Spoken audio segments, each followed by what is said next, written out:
Uhahay! Way angay! Kini seryoso ni na real talk. Moabot ra ang panahon na wala na'y Facebook o YouTube. Oh no! Kaya mapurdoy na si Mita. Wala na ikasweldo sa mga vlogger. What? Kaya vlogger naman tanan. Vlogger na tanan. Wala na ikabayad si Mita. Wala na ikita si Mita. Kaya wala na may mga views atong mga video. Kaya puro naman mga vlogger. Oh no! Katong silingan na mo sa una. Nga hilumon man ka ito. Vlogger naman karon. Kato akong classmate sa una. Na murag na ugunggoy. Vlogger naman karon. Kato akong mga kaila sa una na dili gani nimo maistorya kay hilumon, maulawon. Vlogger naman karon. Wala na ikasweldo si Mita. Magundang ta. Wala na tayo kita. Wala na views. Pitaw sa mga gustong mag-vlog diya, seryoso to.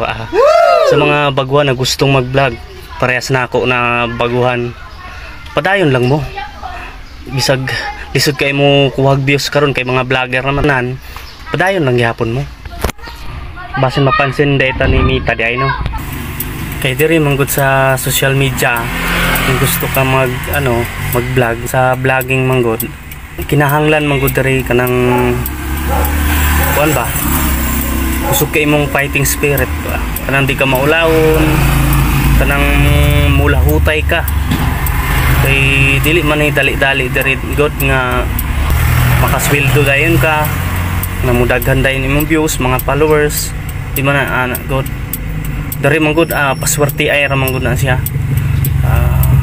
Basta padayon lang kung sa imong gusto. Kay diri wala may butanay diri, di man ni parehasan ng mga muhay ka. Di man ni parehasan ng kay kuan magtrabaho ka sa mga pabrika na magbuot nimo. Diri naman pod yung role si Mita, pero dali ra kaayo sundon. Basta padayon lang. Basta muna akong kaistorya ninyo mga walay angay. Walay angay man tatanan mga vlogger. Basta padayon lang, pabagaay lang tagnawang ani. Ayaw pag-ulaw-ulaw diha. Pag-vlog na diha.